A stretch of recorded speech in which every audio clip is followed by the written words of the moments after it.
Hi, Toby. Thank you for joining me on the podcast. How are you doing? I'm good, mate. I'm feeling well, feeling good. Yeah. How about yourself? All good? Yeah, all right. Thank you. Yeah, thank you Good. for the podcast as well. I saw your story and it's really inspirational. I'm glad to get to speak to you. That's absolutely fine, mate. Thanks for the message. No worries. So we'll go straight back. What was your childhood like?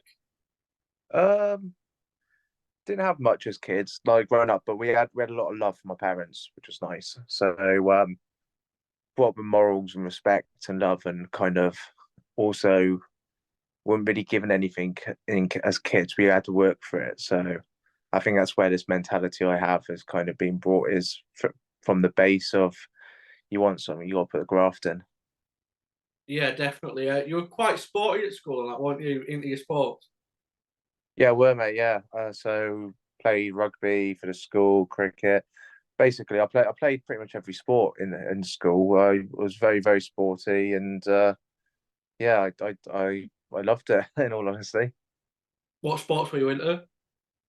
rugby. So I was a good rugby player. Played rugby in my adolescence. I've even had a couple of games recently as well. Football. I was a good goalkeeper. Cricket. Played cricket. I was pretty good at cricket as well. Yeah, pretty much anything. Did a lot of motocross as well when I was younger. Still got a motocross bike, so still do that. Yeah, just overall, like I'm just jack of all really. I play every sport. I may not be the best at it, but I'll got a bit of cognitive ability and I'll be able to do it, sort of thing. When did the obviously you said you still play rugby now, but when did the sports kind of stop, take a back seat? Well, when I gained the weight as such, or Yeah. so I made a conscious decision. It was probably because I played rugby when I was big, and rather than kind of push myself, I just dropped down the levels in rugby and played just as a fat bloke. Basically, you can kind of get away with it playing rugby in all honesty. But I stopped playing competitive sport for a period where I'd say it must have been early to 2020, and the weight then piled on, like really piled on. I was big. I sat around 22 stone, 23 stone, and then obviously, then with stopping playing sport, I shot up to 26. So I was big before, but then stopping playing just made me big and completely immobile, really. Did it feel like all the weight came on at once? I know you said you were pretty big before, but did it feel like it all came on at once, or were it like a gradual thing? Yeah, it's more of a thing is that it's more of a case of um every time I bought like a size up in clothes to feel comfortable or have it loose, I'd find in a month's time that would be my size, or 2 months' time that'd be my size. So I was just slowly growing and growing and growing, and then I'd buy like a shirt size which was like too big for me, and then next month I'll be popping the buttons open, sort of thing. So, yeah, it was gradual. It wasn't just kind of I blinked and woke up and I was double the size, but I was noticing it and I was going, "Oh God, this is getting bigger. It's getting bigger." But in my head, I didn't think I was that big. Still, I thought I was. Oh, I'd probably put a stone on or something like that. I didn't think that I'd really sort of let myself go. Really. So, what would you like eat when you were at your heaviest? So what would you eat through a day? So standard food would probably. Well, I've gone through sort of my day of what I used to eat. Um, so I used to have like a breakfast baguette for breakfast most breakfasts. This is like a normal day at work. Then I'd have some 11s. If there's someone's birthday, there'd be a bit of cake in the office, wouldn't there? So I'd have a bit of that as well. And then at lunchtime, then I'll go and have two personal pizzas. I'll probably have a 4 pack of chocolate, like double deckers or Whisper Golds. Then I'd probably grab some sort of cabanos or other snacks that I eat throughout the evening, throughout the day. Then I'll get home, normally have like a Chinese takeaway, like absolutely pile on Big John-esque, if not worse. Like, and then I'd have like a big bar of chocolate, tub of Ben and Jerry's, and then maybe some crisps or something as well. But it all added up, and I was drinking like full fat Coke and stuff, and that they're full fat and full sugar drinks are probably some of the worst, really. I'd say that's where the hidden calories are in a lot of it. Um, but yeah, it was bad. I was eating like well, roughly 10,000 calories a day on my bad days. So it's a lot of energy to burn off, which I wasn't doing clearly. Was you enjoying eating, or was it like, did it come like a chore kind of thing, if that makes sense? It's more of a therapy, really. It's just kind of, I'm very, as a person, and I've had to learn a lot about myself in the last few years. I'm eat with my emotions. So if I've had a good day, I'll eat, celebrate with food. If I've had a bad day, I'll comfort myself with food. Food is like a big controller in my emotions, if you know what I mean. So if I've had a great day at work, oh God, I'll be smiling and eating loads. If I had a sad day at work, I'll be going, oh, well, I've had a shit day. Let's eat loads of food. So it was just the catalyst for both was food. Food was kind of the big thing, and I've had to learn a lot about myself to lose the weight and learn the triggers and how to control sort of my cravings, but also my emotions with it as well. That's the biggest thing I'd say for me. Yeah, sort of like comfort eating on your bad days and stuff. They're not even on the good days. It was like a reward. Yeah, yeah, pretty much. Yeah. So you mentioned you played rugby while you were at your heaviest. What was that like? I know you said you uh like downgraded whilst you were at your heaviest, but did you still enjoy it at the time? Yeah, it was more the social side I enjoyed. I realized that with rugby, it was very much a social side. When I stopped drinking, it was quite boring then. But yeah, I'll just have like a few little moments of playing well, then I'll be knackered again. So still managed to do bits, still managed to play okay, but again, I was a big boy and very immobile. But yeah, a bit different now though. When I play now, I can, step through, move well. So even though when I was big, I could move, like I was quick, and I could still sidestep people, and so I was a good player, but I just didn't have any energy or cardio. So yeah, it was a shocker, really. How did it affect your mental health and your everyday life, like relationships and self-esteem and stuff when you were at your heaviest? Well, my ex was very much a feeder, so it kept me under her lock and key. My confidence wasn't very good. I didn't like eating out. If I ate out, I felt everyone was watching me. My belly would be hanging out of t-shirts and stuff, and I'd be very self-conscious. It gets you down. It gets you down, and even now, especially being on the outside looking in, I see where the judgment is a lot, where people judge bigger people when they're out and about and stuff, because it's just the thing, it's an unconscious thing. A lot of people do it, and it makes me think how many people were, you know, thinking, oh, that fat bloke there, look at him eat, he's a pig. Oh, I wonder what he's going to order on the menu. Probably the whole thing. They're probably thinking that because at the end of the day, that's human nature. Anyone that says that they don't judge anyone, I guarantee if a girl saw the photos of me when I was big, she wouldn't want to sleep with me, would she? So they clearly are judging people by their colour. And likewise, if you're a bloke, you'd probably be like, "Oh, don't want to be friends with him. He won't be able to go for a walk with me or do this or like, you know, he would. I won't invite him around for dinner because he'd eat the whole house out. That's the whole thing. So um, to be out of those like cliches and that sort of stigmatism of obesity is quite good. But it is a big thing at the moment. Like walking down the road on Sunday, just seeing how everyone is just very food orientated these days, and it's sad. And this is why I open myself. I share my story with everyone. I anyone that drops me a message about losing weight and stuff, I answer it. There's not one person that's messaged me that I haven't answered about weight loss or about how feeling down and how do I go about it. 99% of them won't listen to me, won't care. The 1% will listen and will care. And if that 1% listens and cares and does something about it, which trust me, they do, because I get messages 6 months down the line where they've lost 4 stone and they feel amazing.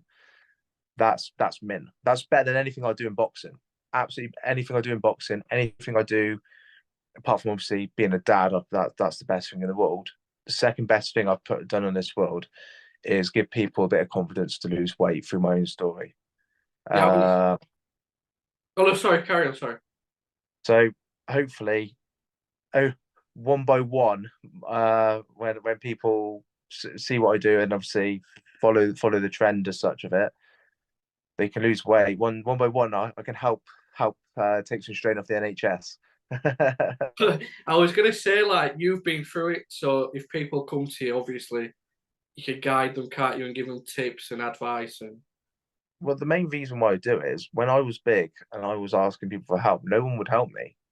really. Like, no one would help me. I messaged about 15 different people and they all ignored me. And funny enough, these are people that now that message me asking me how I'm getting on and wanted to be part of my story once it kind of hit the news, so to say. But at the end of the day, they wouldn't help me at my worst. Why would you let me at your best? But this is why I help. This is why I answer every message that comes through because I could be the one, I could be the one. The message I give someone could be the turning Yeah, yeah, point.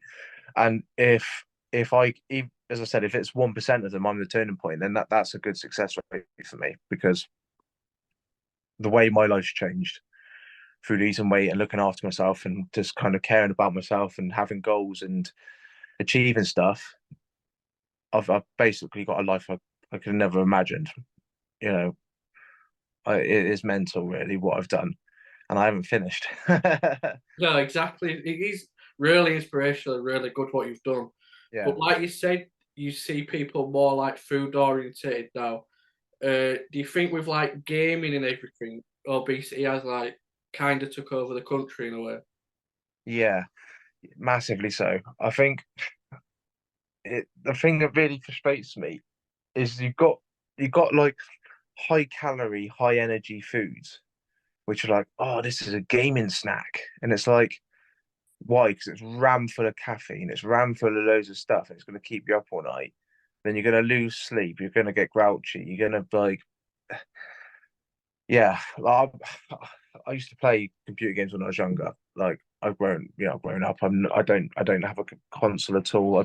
The only games I play is a Football Manager when I have it downloaded on my phone, or I've got a laptop which I can play it, and that's Football Manager and that sort of stuff is my thing really.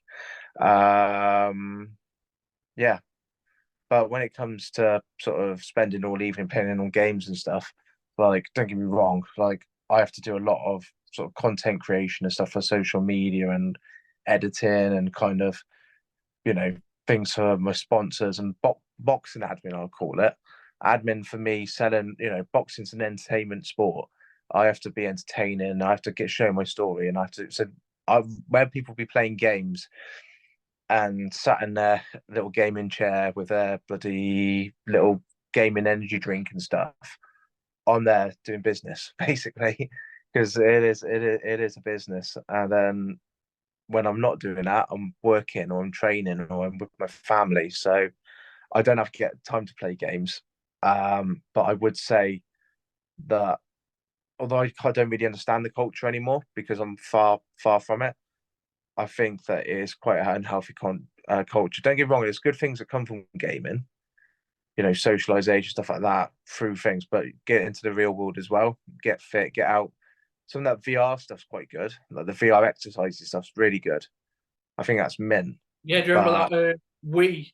Do you remember that console? That yeah, was well, I had to go on one of those VR boxing things the other day, and yeah, I was sweating my ass off. Like literally, I was there like sweating my ass off. I was like, this, and I said, it was my brother-in-law. So I was like, this is actually really hard, like because you're there, you're throwing punches and stuff, and like you're blocking and moving and stuff, and it's like this is without getting punched in the face. Like, this is as close as you get to being in a fight. Like, and I was like, Jesus wept. I said to the missus, I could do one of them for training camps. But as a whole, I couldn't sit there and play Call of Duty all day. Don't get me wrong, look, some people's cup of tea, not mine.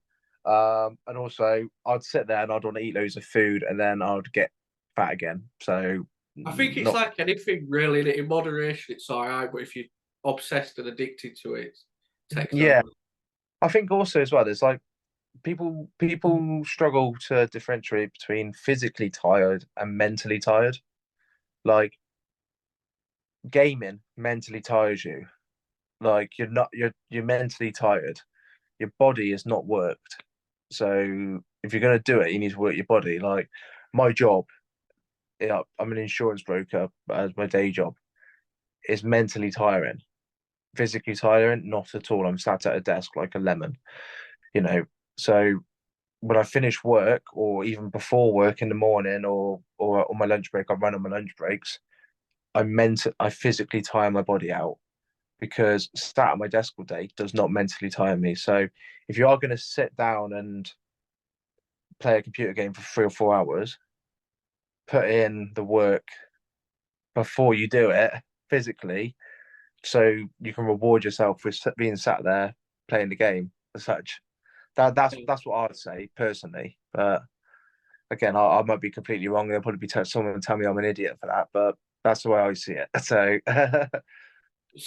So we spoke about when you were at your heaviest. Was there a moment when like you was at rock bottom and you knew you needed to change your life around? yeah, I couldn't put my socks on. Really? Couldn't put my socks on. I had to get my ex to put my socks on for me, and I was like, I'm actually becoming a burden to people now. Like I've eaten myself into the state where I'm actually disabling myself. I was like, this needs to stop, and I couldn't work out why I was feeling. I was feeling really ill and just really drained, and I couldn't work out why. And it's getting tested for like diabetes, obviously because I was big and I type 1 diabetes runs in my family, and then like thyroid and stuff, and it was none of that. What it was physical signs of depression. So my Yeah. body was fatiguing itself because it was basically shutting down. It had nothing to live for. So that's why I decided to do what I did, and basically wrote a plan to sort my life out, uh, to keep myself motivated because I was in a bad place, and yeah, just stuck to the plan. What? So you mentioned before, like you messaged a few people and never got back to you when you wanted to start. How did you do it yourself? Then, what did you start off with? so I was so the start of the exercise was walking, just walking 30 minutes a day. I didn't go out and go, I'm going to run miles and stuff. No, I started walking. I didn't run until I was about 4 months into it, and I walked and walked and walked, and then I'd done some boxing for fun. I've done it all through the lockdowns and stuff as well. I kept myself motivated, and then yeah, and then obviously just watching my calories. Calorie, making sure I wasn't eating loads, tracked it all on a Fitbit, making sure that the data all added up, so I knew what I was going to lose and how long it would take me and stuff. And then as long as I was balancing the water weight and stuff, I knew everything that was going to happen because the data didn't lie. Um, and to be fair, that experience from doing that when I was big helps me massively as a professional boxer because I can I can tell my manager and my trainers what I'm going to weigh in say 6 weeks time. I'll be like, I will weigh this weight, and then I'm normally bang on. Like they say you need to be this weight by this date. I'll be like, no, I'll be this weight, and they're like, well, there's one fight I had where they wanted me. My trainer at the time was like, I want you to come in at 100 kilo.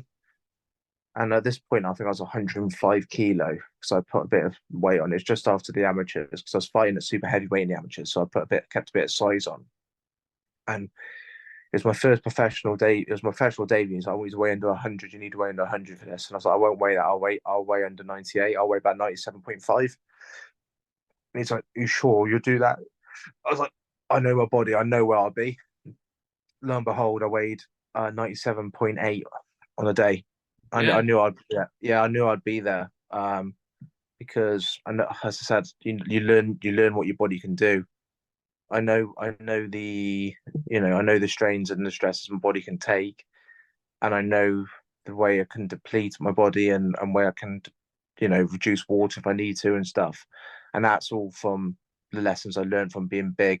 So, um, yeah, there's a lot. I've learned a lot myself through my journey, and I'm an open book about it. I tell everyone about it that wants to know because I've, you know, I know it's really, really sad saying, but like health is wealth. And unfortunately, there's a lot of people cashing in on the health industry. Like, um, all the stuff I did in the first 6 months to a year is on my website, and it's all pretty much well as close as free as I can get it on the basis that the website needs to run itself.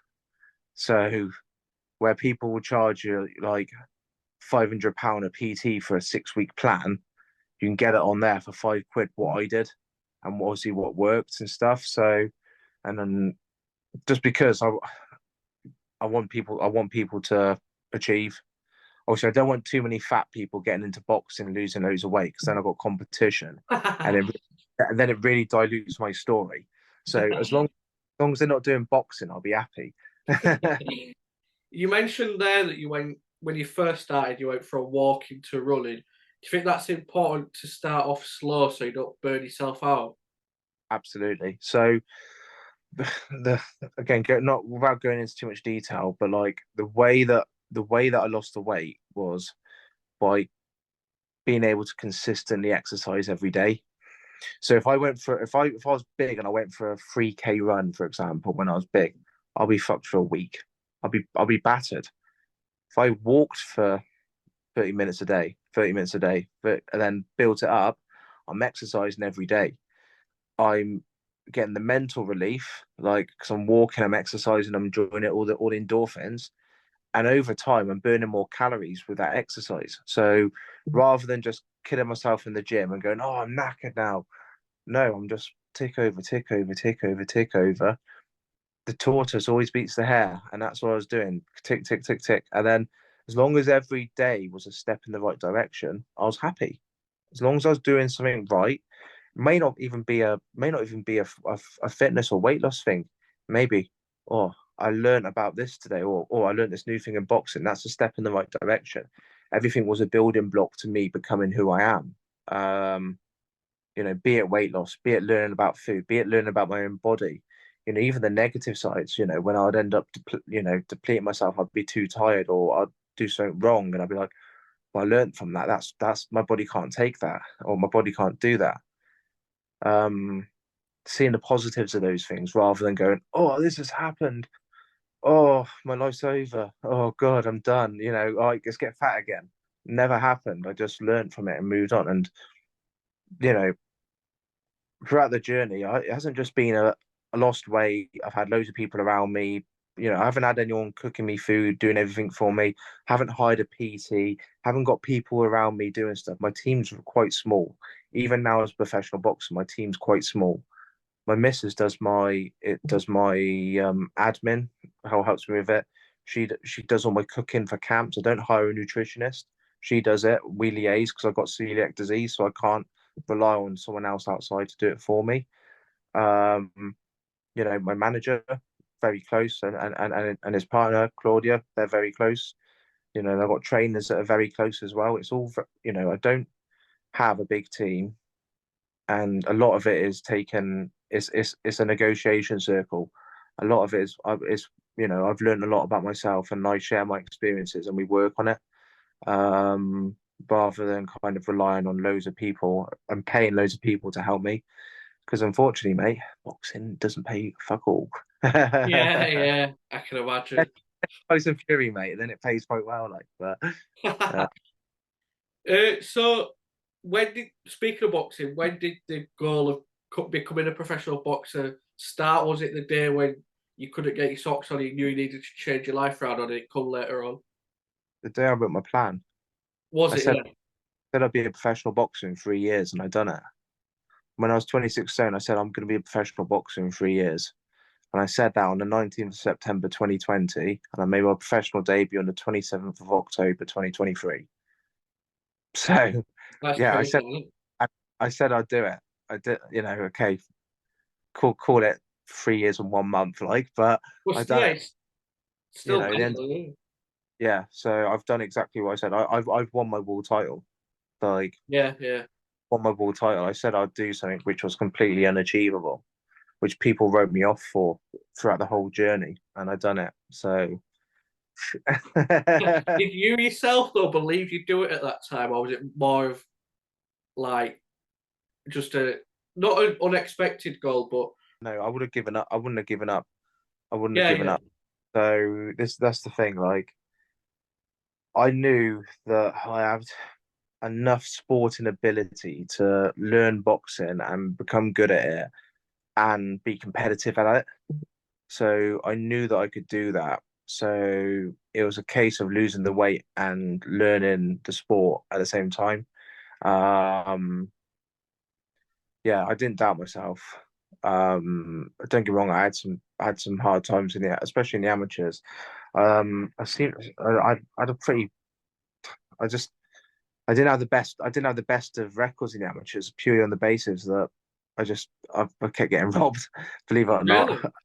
Yeah, yeah, literally, I'd win fights clearly, and then they'll pick the other guy. And to be fair, if I think if I was younger, probably would have given up the sport because of it. And some of the reasons why I lost the fight, some of them have been absolutely mental.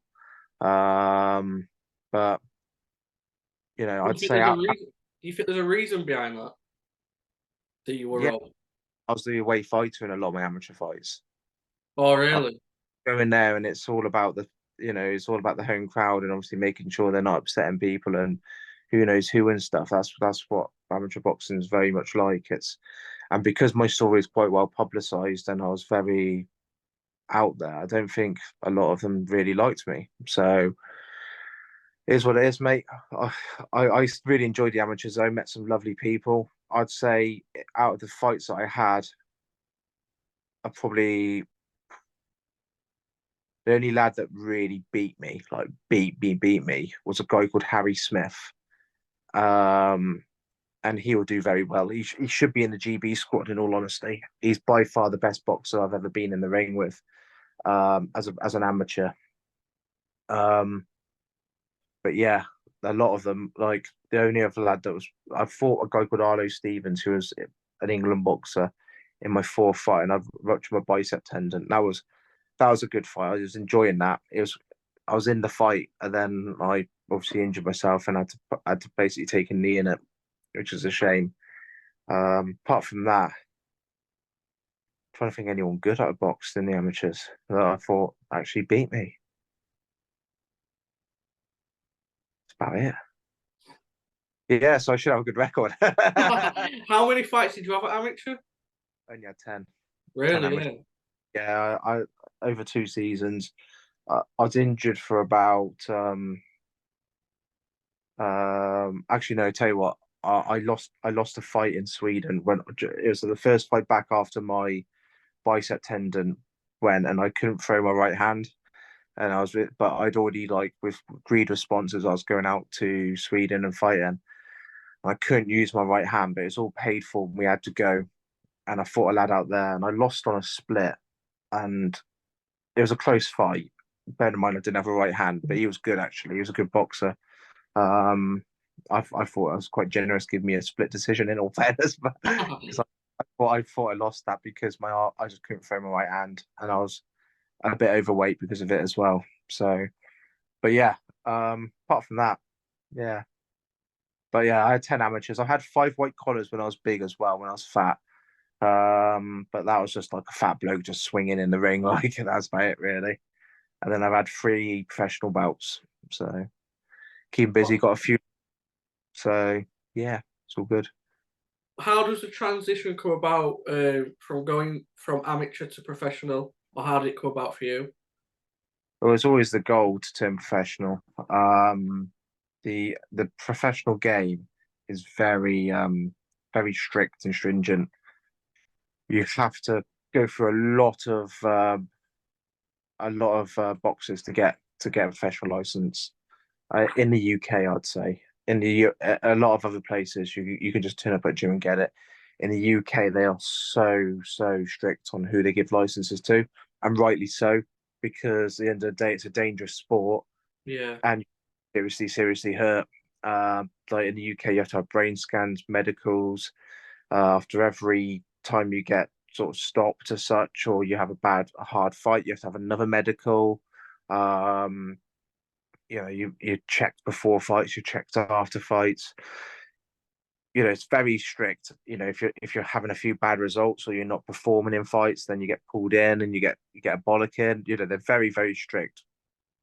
Um, so I had to take a load of boxes to get through, have interviews and whatnot. It's not just going, yeah, I want to turn professional and you do it. You have it. The whole process for me took about 6 months. really, yeah. About 6 months from start. So bearing in mind, when I was an amateur, when I wasn't injured, I was out quite a lot. I was out probably every 3 weeks when I wasn't injured. My last, I think the last 10, no, not last 10, probably the last 2 months, the last 8 weeks of my amateurs, I had like 4 fights. I was just went just straight out, bam, fight, yep, fight, yep, fight, get going. Because I wasn't injured, and I was like, right, okay, let's build the record up. Um, but yeah, it's hard. It's hard to professional. It's not something you could do lightly, and it is a business. At the end of the day, it's entertainment. You've got to be able to sell tickets. You've got to have, you've got to be a personality that people want to see fight. This is why the Misfits guys are doing so well, because although they can't fight, people want to see them fight. People buy to watch them fight. People tune in to watch them fight. Whereas some of the amateurs that are coming for turning professional, they're good boxers, but they've got no charisma. So do you know who they are? Are you really going to care who they are? Probably not. So you need to have that. And obviously my story and what I've done, and obviously my profile and how I present myself, that's helped me as a professional get on some of the biggest shows and be sort of well known in the sport. I've had 3 fights and two of them have been on, on big gigs, on televised gigs, and my professional debut was on a real good card. So I've had 3 professional fights and all three of them have been on big cards. One was a one was a co-main event on TV. So, and I'm shit. So it says a lot, really. If it doesn't matter how good you are, it matters about how entertaining you are, really. You mentioned all that like misfits and YouTube boxing. What do you think of that? It's got its place, I'd say. It's got its place. The thing I don't like about it is the sanctioning of it. It's probably a bit funny. It seems to the sanction of it seems to change every single event. Who's sanctioning the event? 1 minute it's like the Polish Federation, then it's the American Federation, and then it's the World Unlicensed Boxing Championship. It it needs a bit of like grounding and kind of either needs to be taken seriously as like a and have like a boxing board that supports it and the welfare of the fighters, or or needs to go, one or the other. I hope it doesn't go, in all honesty, but I would like to see the safety of the fighters there. Um, there's some fighters I've seen on there that are clearly on steroids and clearly taking things which they shouldn't be taking. And yeah, that's when people get hurt. So they Yeah. need to stop. Well, really, but yeah, but yeah, I don't want to see it go. And you never know, mate. I might go in there and start filling lads in it as well. So If you see a proper like actual professional boxer, it seems like these YouTubers get the professional like licenses just off the name, don't it? well, yeah, in America they do, yeah. So um, anyone can get a boxing license in America, but these lads wouldn't get a UK boxing license. You know, They'll get someone like KSI or something. Then how does he get a license? Like he did them like white collar things, and then he just did that professional one. Did he? I don't know that. yeah, they would have got a US license. It wouldn't be a UK one. Really? Yeah. Yeah, it wouldn't be a UK license, purely on the basis that his first fight was a professional bout with Logan Paul, and no one in the UK wouldn't have given him a license for that at all. And it was in America as well, so it's probably an American license where you could walk into a gym tomorrow with a pair of gloves and they'll go, fancy fighting this weekend? You go, yeah, go on then, right, sweet, there's your license, off you go, bosh. That's the sort of mentality they have to it there. Whereas as I said, in the UK, you have to jump through a lot of hoops, and this is why you'll find anyone that gets a professional boxing license in Britain and is a British fighter have um will have a sort of a bigger standing in the rankings and like be more respected, I'd say. In my opinion, obviously, people may could disagree with that, but that's the way I feel. If I see an English or British professional boxer that's had, I don't know, 3 fights, won them all, I'd see them a lot higher than an American that's had 3 fights and won them all. Because the British guys have to fight harder people. They won't have people just turning up to be knocked over.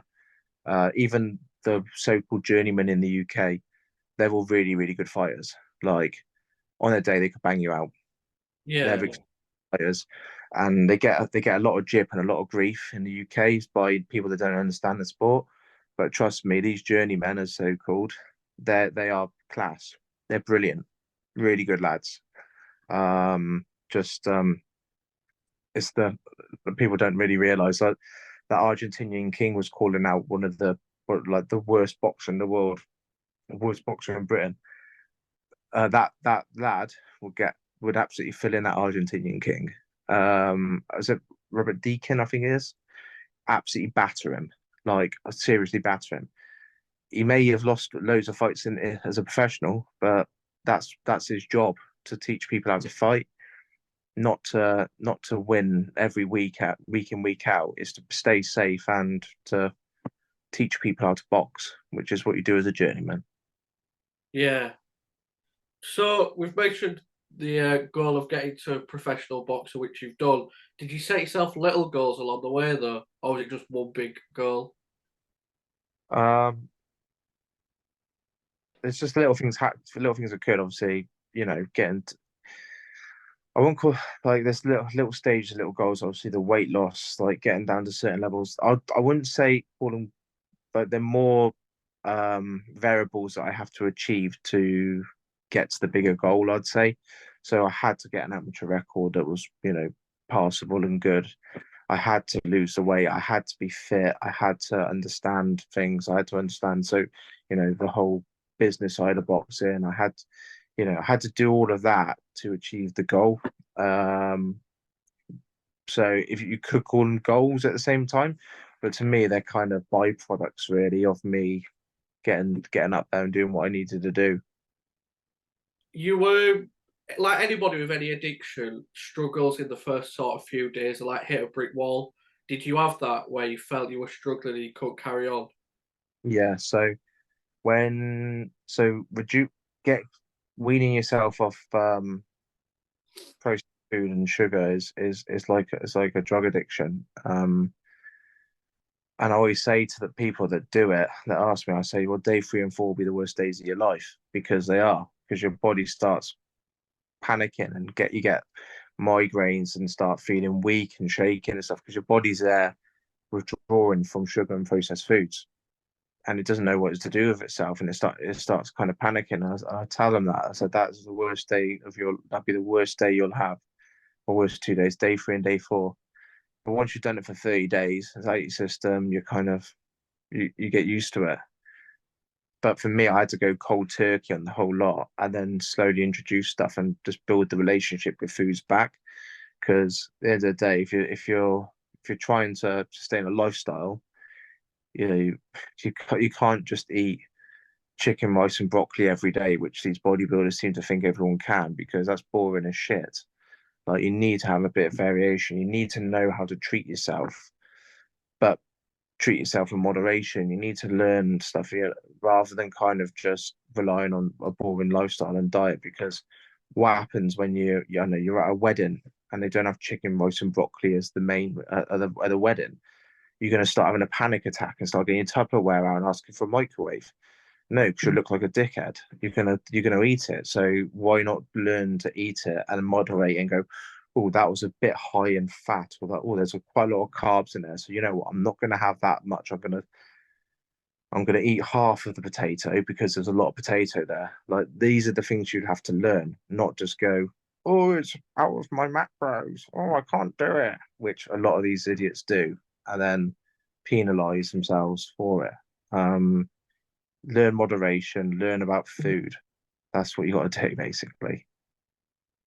Do you know, like, I know you lost 12 stone in 12 months, but Yeah, did you, like, the first week of losing weight, you lose a lot and then you kind of hit a plateau? Did you get that as well?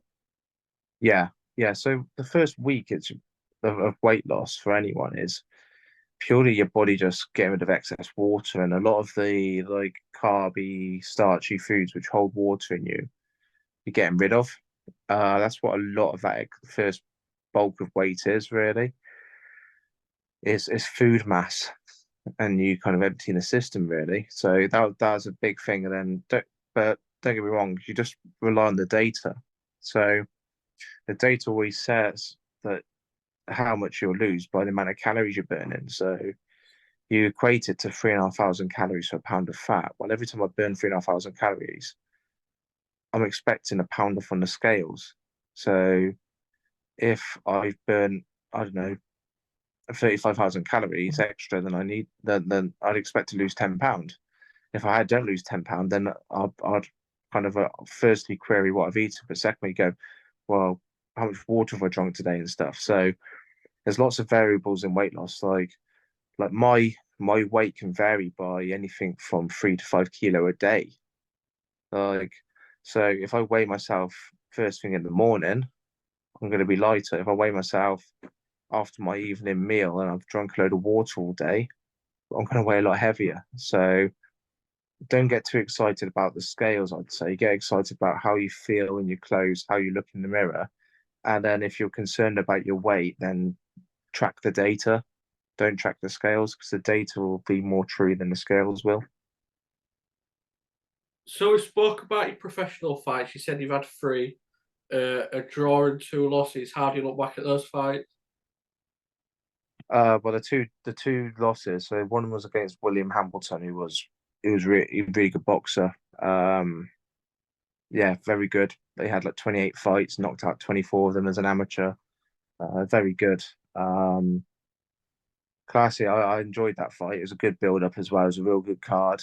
And then Bomber Brown, my last fight the other week, stepped in last minute as a favour, and yeah, it wasn't a great favour. But I've been at the gym for 2 weeks, so because I've been nursing a couple of niggles, so I went in there a bit big and a bit heavy, and just kind of moved around a bit.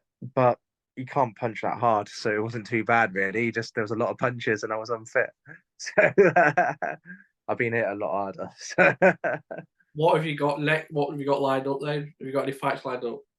yeah, some confirmed fights. I'm fighting in August the 17th against a cruiserweight called Anis Taj, who is quite a good boxer, well decorated, been fought on some big cards against some big names, and he's trying to rebuild his career. So I'm fighting him, and I'll probably be out before then as well in a bit of a tune up for it. So Yeah, good luck yeah, with it. Yeah. cheers, man. I'm looking forward to it. I need to get out. Keeps me sane, mate.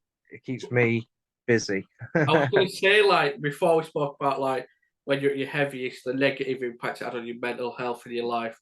So, where are you now with it all? I'm all good, mate. I'm all good. Obviously, I track myself quite well.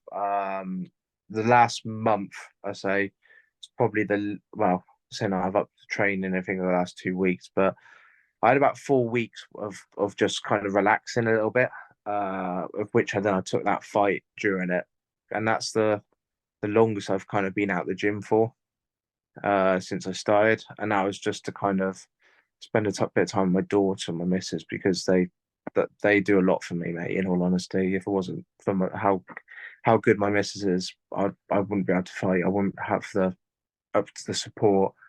So spending a bit of time with them, which was much needed, and yeah, and then now it's just back to cutting this weight off and getting in nick. So yeah, we'll do that. But I enjoy it. I enjoy the training. I enjoy the physicality of it. I enjoy the hard work.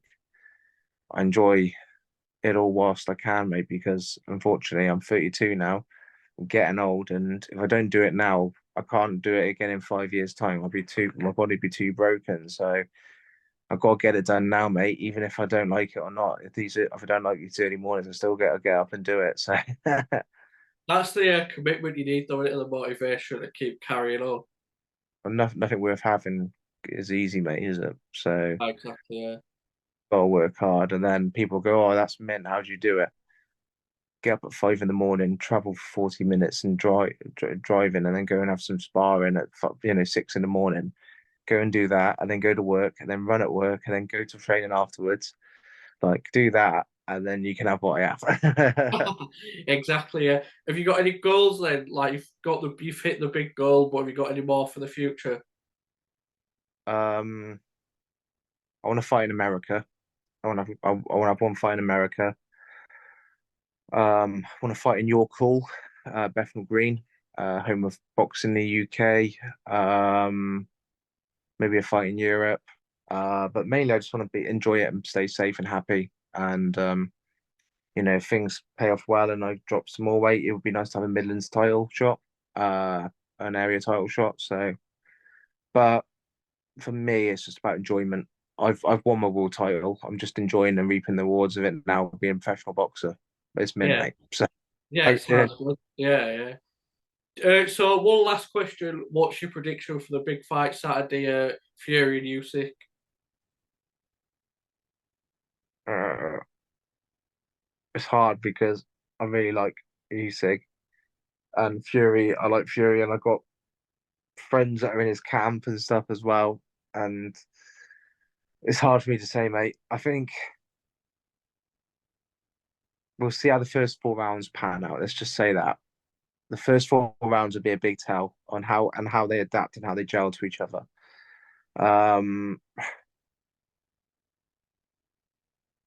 my heart says Fury, my head says Usyk. In Really? all honesty, yeah, I just I when Usyk first fought Joshua, I was the guy which everyone was laughing at because I was saying Usyk will finish him. Like Usyk will beat him, and then the second time I was like Usyk will beat him. Usyk's just levels above him. Don't get me wrong, Joshua now the last few fights has been amazing. Like he's a completely changed fighter. He's horrible. He's back where he should be. Um, but Usyk's just different class. Like he's just so good. And yeah, we'll see. But I don't know, mate. I don't know. I don't know. It's a hard one. Like what? It depends what side of the bed I wake up on. It depends on what I think, mate. So unfortunately, you're not going to get much from me there. So just to finish off, where can people find your social media and your website and things like that?